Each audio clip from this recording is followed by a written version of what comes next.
अस्सलाम वालेकुम जी, मैं हूं नजमुल हसन बाजवा। नाज़रीन, पाकिस्तान ने भारत को एक जन्नाटेदार थप्पड़ मारा है। एक बड़ी जबरदस्त मूव खेली है पाकिस्तान ने। और पाकिस्तान ने जो भारत का देरीना ख्वाब था, बड़ा पुराना ख्वाब था कि डायरेक्ट अफगानिस्तान तक उसका बॉर्डर जो है वो उसे डायरेक्ट लगे, पाकिस्तान ने उसकी इस ख्वाहिश को हमेशा हमेशा के लिए दफन कर दिया है। पाकिस्तान ने उसके इस ख्वाब को हमेशा हमेशा के लिए चकनाचूर कर दिया है और ये जो डायरेक्ट बॉर्डर वाली कहानी है इसको काट के रख दिया है। अब जो है वो भारत का कभी भी जो है वो अफगानिस्तान के साथ डायरेक्ट बॉर्डर नहीं लगेगा। पाकिस्तान ने ऐसा क्या किया, ये तमाम तर चीजें मैं आपको बताने वाला हूं। लेकिन इससे पहले आप मुझसे ये सवाल पूछ सकते हैं कि नंबर वन, पाकिस्तान का इस मामले में ऐसा करना बनता ही नहीं है, क्योंकि कोई भी भारत का जो बॉर्डर है वो डायरेक्टली अफगानिस्तान के साथ लगता ही नहीं है। तो पाकिस्तान ने ऐसा क्या किया है जो उसकी दरीना ख्वाहिश या दरीना ख्वाब जो है उसको तोड़ के रख दिया हो। So there is a point. नाज़रीन, पाकिस्तान का हमेशा यही मानना है, यही ख्याल है, बल्कि हकीकत भी यही है कि भारत का डायरेक्टली अफगानिस्तान के साथ कोई बॉर्डर नहीं लगता है। लेकिन पिछले कुछ अरसे से अमित शाह के जरिए इन्होंने यह प्रोपोगेट किया था कि 106 किलोमीटर का बॉर्डर है भारत का अफगानिस्तान के साथ, और इसमें डायरेक्टली इनकी इस स्टेटमेंट से पाकिस्तान की सलामती के ऊपर सबसे बड़ा हमला किया गया था। पहले वो मैं आपको स्टेटमेंट सुनाता हूं, उसके बाद जो है वो मैं आपको ये बताता हूं कि किस तरह से पाकिस्तान ने वक्त के साथ जो है उस पर काम कर रहा था और किस तरह से इस पूरे प्लान को जो है वो चौपट कर दिया। और आज मैं नक्शों से आपको समझाने वाला हूं, लेकिन पहले आप ये सुने ये खबरें क्या कह रही हैं। On India Afghanistan border, Amit Shah is right and opposition is not wrong. इसी तरह से need to factor in 106 kilometre border with Afghanistan, NSA national security adviser, ये टाइम्स ऑफ इंडिया ने, यानी कि उनके नेशनल सिक्योरिटी एडवाइजर और अमित शाह ने भी ये प्रोपोगेशन करना शुरू कर दी कि अफगानिस्तान के साथ भारत का डायरेक्ट बॉर्डर लगता है। अब मैं जरा आपको मैप पे ऑन ग्राउंड सिचुएशन दिखाना चाहता हूं। देखिए नाज़रीन, ये इस वक्त पाकिस्तान है, ये इंडिया है, ऊपर अफगानिस्तान है। आप ये देखें, नेचुरली ये है कि यहां से कोई भी बॉर्डर ऐसा नहीं है जो कि भारत का अफगानिस्तान के साथ लगता हो। अमित शाह ने किस तरह से कहा, अब आप जरा इस चीज को जरा गौर से समझिएगा। अमित शाह क्यों कह रहा है कि 106 किलोमीटर का बॉर्डर जो है वो भारत का लगता है? तो नाज़रीन, अगर आप ये गौर करें तो पाकिस्तान के ऊपर ये गिलगित बल्तिस्तान का हिस्सा है। गिलगित बल्तिस्तान में ऊपर ये वाला जो इलाका है, ये ऊपर लगता है इसके साथ वाखान कॉरिडोर, और ये वाखान कॉरिडोर 106 किलोमीटर जो है वो गिलगित बल्तिस्तान के साथ लगता है। तो गिलगित बल्तिस्तान के साथ ये जो वाखान कॉरिडोर है, इससे भारत ये कह रहा था कि अब जो है वो चूंकि गिलगित बल्तिस्तान भारत का हिस्सा है, इसलिए भारत का बॉर्डर लगता है अफगानिस्तान के साथ और डायरेक्ट लगता है। और इसको लेकर भारत हमेशा से, आपको पता है, स्कर्दू के जरिए यहां पे कब्जा करना चाहता है।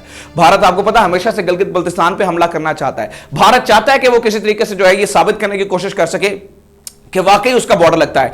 पाकिस्तान ने उसके इस पूरे प्लान को अबॉलिश कर दिया। आज बहुत बड़ा दिन है और किस तरह से पाकिस्तान ने ये सारा कुछ किया, मैं आपको ये सारा नक्शों से समझाऊंगा। लेकिन इससे पहले मैं आपको थोड़ा सा माजी में लेके जाना चाहता हूं और मैं आपको ये बताता हूं कि असल में गिलगित बल्तिस्तान के साथ हुआ क्या, गिलगित बल्तिस्तान को क्यों भारत का अपना हिस्सा कहता है और क्यों पाकिस्तान के लिए और इंडिया के लिए ये बहुत इंपॉर्टेंट जगह है। खासतौर पर पाकिस्तान के लिए स्ट्रैटेजिकली कितनी बड़ी इंपॉर्टेंस है यही गिलगित बल्तिस्तान का इलाका, और अब जो पाकिस्तान ने कदम उठाया है वो फिर मैं आपको तफसील से बताता हूं। लेकिन इससे पहले ये समझिए नाज़रीन, गिलगित बल्तिस्तान असल में पुराना हिस्सा हुआ किया करता था पूरे कश्मीर का। यानी कि अगर आप पूरे कश्मीर के मैप को देखें, मैं आपको एक और मैप दिखाता हूं। देखिए, यह है पूरा कश्मीर का मैप। ये पुराने मैप की मैं बात कर रहा हूं, जब हरि सिंह जो है वो इसके ऊपर रूल करता था। तो ये मतलब वैसे तो इस पूरे इलाके में मुसलमानों की आबादी ज्यादा थी, लेकिन यहां पे हिंदू राजा हरि सिंह जो है वो राज किया करता था। तो इस पूरे मैप में आप ये समझें, ये गिलगित बल्तिस्तान, नीचे जो है वो कश्मीर, ऊपर जो है वो लद्दाख, इधर अक्साई चिन। तो ये सारा मिला के कुल इस पूरे इलाके को, यहां पे नीचे जम्मू भी, तो ये इस पूरे इलाके को जम्मू एंड कश्मीर कहा जाता था, जम्मू एंड कश्मीर का इलाका कहा जाता था, और ये सारा इलाका वो करता था। अब हुआ क्या, ओरिजिनली और हर तरह से ये जो पूरा जम्मू एंड कश्मीर है ये पाकिस्तान के हिस्से आता था।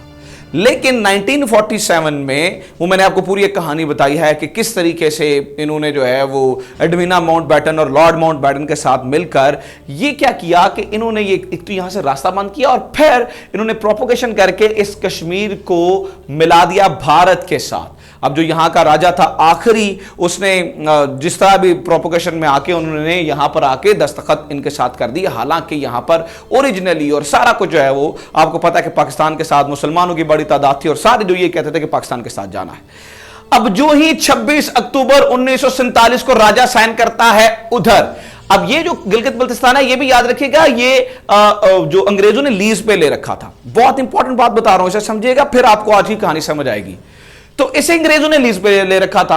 अब जो ही 26 अक्टूबर को राजा ने वहां पे साइन किए, यहां से जो गिलगित के स्काउट्स थे, गिलगित स्काउट्स इन्हें कहा जाता था, गिलगित के स्काउट्स उठ खड़े हुए। इन्होंने यहां पे बगावत कर दी और इन्होंने गिलगित का इलाका और बल्तिस्तान का इलाका और द्रास और इसके साथ स्कर्दू और इसके साथ कारगिल, ये सारे इलाके भी जो है इनसे जो फौज थी उन्हें खदेड़ दिया और बजाते खुद यहां पे इन्होंने इस सारे इलाके को आजाद करवा लिया। फिर हिस्ट्री ने देखा कि फिर हमने आजाद कश्मीर भी हमारी फौज ने जो है वो आजाद करवा लिया।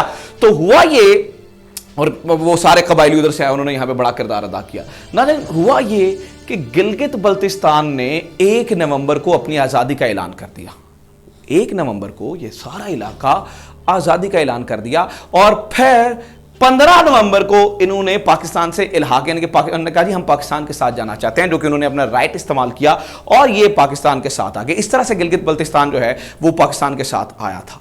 अब गिलगित बल्तिस्तान की इंपॉर्टेंस ये है नाज़रीन, ये सारा देखें कि गिलगित बल्तिस्तान के ऊपर सारा चाइना लगता है। मिसाल के तौर पर अगर गिलगित बल्तिस्तान ना हो, मिसाल ये है कि अगर गिलगित बल्तिस्तान पाकिस्तान का इलाका नहीं रहता, खुदा ना खास्ता या ना होता, तो क्या होता, पाकिस्तान का जो सबसे बड़ा अलाय है चाइना, उसके साथ पाकिस्तान का बॉर्डर किस तरह से मिलता और पाकिस्तान को मदद कैसे मिलती। अभी भी जो सी पैक जा रहा है वो भी डायरेक्ट जो है वो इसी गिलगित बल्तिस्तान से जा रहा है। तो अब चाइना, इंडिया को यह पता है कि अगर हम ये गिलगित बल्तिस्तान को किसी तरह से कब्जा लें या गिलगित बल्तिस्तान के ऊपर कब्जा कर लें, तो ये जो है वो चाइना के साथ भी रास्ता कट सकता है और जो यहां से सबसे बड़ा फायदा मिल सकता है भारत को कि ये डायरेक्टली जा सकते हैं और वाखान कॉरिडोर से होते हुए ये सेंट्रल एशिया तक जा सकते हैं, अफगानिस्तान तक डायरेक्टली रूट तक जा सकते हैं, जो कि भारत की हमेशा से ख्वाहिश रही है। इसलिए ये गिलगित बल्तिस्तान में हमले करता है। पाकिस्तानी पुरानी गवर्नमेंट्स ने किया क्या, पाकिस्तान की गवर्नमेंट्स ने हमेशा इसके ऊपर जो है वो पेचीदगियों को सामने लाते हुए जो है वो हीले बहाने करते हुए इस इलाके को इग्नोर किया और इसे डायरेक्टली पाकिस्तान के, ताकि इंटरनेशनली कोई ऐसा काम ही नहीं किया कि भारत का मुंह बंद किया जा सके।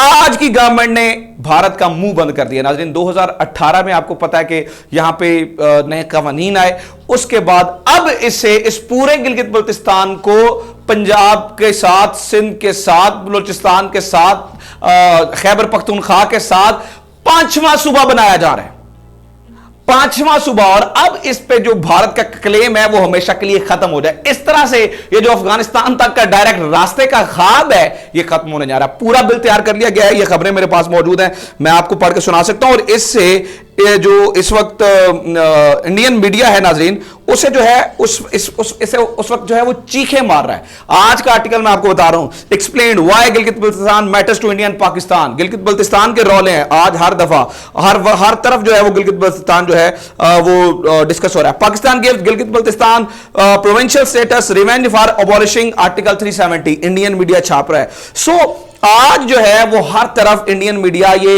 इस बारे जिक्र कर रहा है, इस बारे जो है वो बात कर रहा है कि पाकिस्तान जो है वो गिलगित बल्तिस्तान को 5वां सूबा बनाने जा रहा है। अब यहां पे आप क्वेश्चन कर सकते हैं कि अगर पाकिस्तान इसे सूबा बना लेता है तो पाकिस्तान का जो पुराना मौकफ है, पाकिस्तान हमेशा से कहता रहा है जी कश्मीर के मामले में जो है वो इंडिया जो है वो एक तरफा किताब में उठा रहा है, तो पाकिस्तान का वो मौकफ तो जाता रहेगा और पाकिस्तान जो है वो शुरू से इसके लिए बड़ा काम खराब हो जाएगा ना। याद रखिएगा 1973 में भी जब हमारा कॉन्स्टिट्यूशन आया तो हमने सबसे बड़ी गलती ये की थी कि इसे डायरेक्टली पाकिस्तान के साथ ही मिलाया था। अब जो पूरा मसवदा तैयार किया गया है उसे इस तरह से तैयार किया गया है कि इंटरनेशनली जितनी भी रेजोल्यूशंस हैं जो पाकिस्तान का मौकफ है उससे कोई किसी किस्म की प्रॉब्लम नहीं होगी। मतलब मिसाल के तौर पे कल को प्लेबिसाइट होता है तो प्लेबिसाइट में ये हमारे अगेंस्ट नहीं जाएगा, ठीक है। अब यहां के गिलगित बल्तिस्तान के लोगों को मसला ये था कि यहां पर बेचारों को जो है वो राइट्स ही पाकिस्तानियों के बराबर नहीं मिलते। बड़े सारे मसले थे, मैं खुद बड़े गिलगित बल्तिस्तान के लोगों से मिला हूं, गिलगितियों से मिला हूं, बल्तियों से मिला हूं, उन्हें बड़े शिकवे शिकायत थे। और वैसे वो पाकिस्तान के पक्के जज्बे से है, मतलब वो है पाकिस्तानी मुकम्मल, लेकिन उन्हें उस तरह से सहूलियात नहीं मिली थी। वजह यह है कि हमने उन्हें उस तरह से अडॉप्ट ही नहीं कर सके थे। तो आप ये जो बिल लेके आया जा रहा है नाज़रीन, इसका सबसे बड़ा फायदा क्या है? इसका सबसे बड़ा फायदा ये है, एक तो यहां पर जो है ये भारत को प्रोपेगेंडा में थप्पड़ सबसे बड़ा, ठीक है।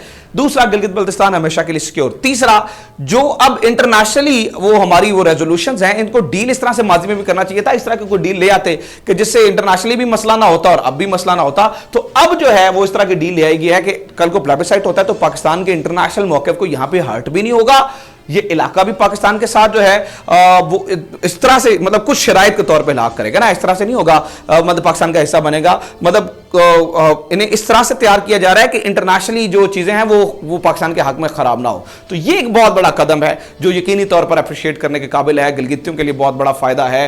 पाकिस्तान चाइना के जो ताल्लुकात हैं मजीद इससे बेहतर होंगे, क्योंकि सीपाक इससे जाकर गुजरा और हमेशा भारत इसके ऊपर जो है वो बकवासियात करता रहता है। तो अब इससे जो है वो बहुत बड़ा फायदा होने वाला, और ये बहुत मास्टर स्ट्रोक है जो इमरान खान ने खेला है। हमें इस पर जो है वो इसे जरूर अप्रिशिएट करना चाहिए। मैंने कोशिश की कि आपको नाज़रीन नक्शों से सारी चीजें समझा सकूं। आपका इस बारे में क्या ख्याल है? मैप स्टोरी आपको कैसी लगती है? Do let me know, comment section में जाए, कमेंट जरूर करें, वीडियो ज्यादा शेयर करें, चैनल को जरूर सब्सक्राइब करें। अपना ख्याल रखें। खुदा हाफिज़। पाकिस्तान जिंदाबाद।